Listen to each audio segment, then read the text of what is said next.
upon a time there was a man named Alan Carr. And Alan Carr was a chain smoker. He started smoking when he was 18 years old, and for the next 30 years he would continue to smoke almost every single day. He would sometimes smoke up to 100 cigarettes a day, and it didn't really bother him. He liked smoking. He thought it was enjoyable. But then one day, he was sitting in his car smoking, and he was coughing there, and his nose started bleeding, but he just couldn't stop. He just wanted to continue smoking. And his wife came and she saw him sitting in the car, all bloodied up with his nose bleeding, coughing, still sucking on his cigarettes. And then he thought, oh, this is just terrible. Look at how my life is deteriorating because of these cigarettes. I just gotta quit it.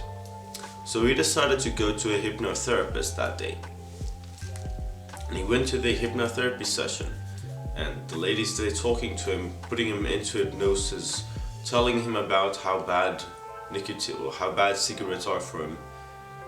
And it didn't really work. I mean, that day he went home again, and just a couple of minutes after he left the hypnotherapy session, he was already lighting up a cigarette. So it didn't really work. But Alan got a realization from that hypnotherapy session. The hypnotherapist told him that smoking is nothing but nicotine addiction. The only reason that he smokes is because he's addicted to nicotine. And then that got him interested. So when he went home, he took a medical textbook and he started looking at smoking. And the medical textbook said that when you stop smoking, the withdrawal symptoms are just this empty, insecure feeling, almost like hunger. It's like something is missing. But then those two things just crystallized in his mind, and he realized the secret to quitting smoking. He realized that the only reason that he was smoking was because he was addicted to the nicotine. He'd have a cigarette, and then that cigarette would create withdrawal symptoms. And then to relieve the withdrawal symptoms from the previous cigarette, he would have to have another cigarette. And then that new cigarette would create more withdrawal symptoms that would have to be relieved by another cigarette. And so the cycle would just perpetuate itself. Throughout the entire day, he would feel agitated and feel like he wanted a cigarette, just to have the cigarette so that he can get back to that feeling of normality, feeling relaxed, feeling focused. But it's not that the cigarette is actually boosting his relaxation and focus. The cigarette is simply putting him into that state of a non-smoker.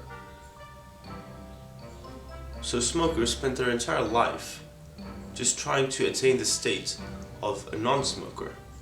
But then he realized just how foolish this is. By trying to get rid of the withdrawal symptoms, he's just creating more withdrawal symptoms. He realized that the boost that cigarettes were giving him was completely an illusion, and that he was just being an idiot by continuing to smoke. He also then realized that the withdrawal you get from quitting smoking actually isn't that bad. Most of that terrible withdrawal that people fear so much from quitting smoking is actually simply from having doubt and fear. As soon as you get rid of the doubt and the fear, you no longer get those terrible withdrawal symptoms from quitting. Quitting feels enjoyable. You also realize that instead of thinking of quitting smoking as giving something up, you're really just escaping an addiction. You're escaping a nicotine trap. And there's nothing that this thing has to offer you. There's not a singular benefit to it. And quitting is easy, so just quit. Now, he was so excited about this new realization that he made that he decided to open up a clinic to help people stop smoke. And it worked. Smokers would come into his clinic and he would take them through this process of explaining to them that smoking and the benefits of smoking were a mere illusion, and that there was no reason to continue on with this. And even while he was getting rid of their false beliefs about smoking, they were allowed to continue smoking, so that they didn't feel agitated and feel uncomfortable or feel scared of quitting while he was getting rid of their beliefs about smoking. And then, by the end of it, when he got rid of all of their false beliefs, they had the mindset of a non-smoker, and they could just extinguish the last cigarette and be free.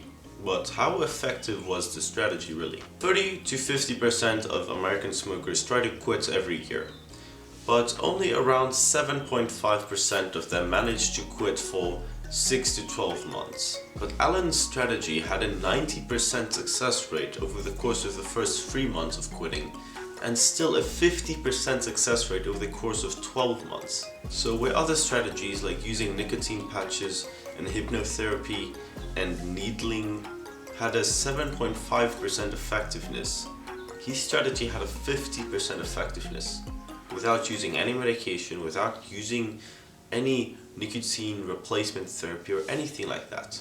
Simply by changing your mindset about smoking and seeing its true form and realizing that it's an illusion, it has no benefit. 50% of people manage to quit. Alan Carr then went on to write 10 books about how to quit various addictions using this method. Everything from simple drugs like caffeine all the way to hardcore drugs like cocaine or heroin, even things like vaping and social media addiction. Now, Alan Carr never went on to write a book based on the strategy on how to quit pornography, but the same strategy really worked very well with it, and somebody else went and took this strategy and applied it to pornography and wrote a book about it. The easy peasy method for quitting porn, and it is genuinely very good. Like, I used it, many other people have used it. It works way better than trying to use normal no-fap strategies. So yeah, that's pretty much what this channel is about. Quitting porn using that strategy. If you'd like to hear more about it, you can subscribe. We've also got a Discord you can check out. First link in the description, and see you later.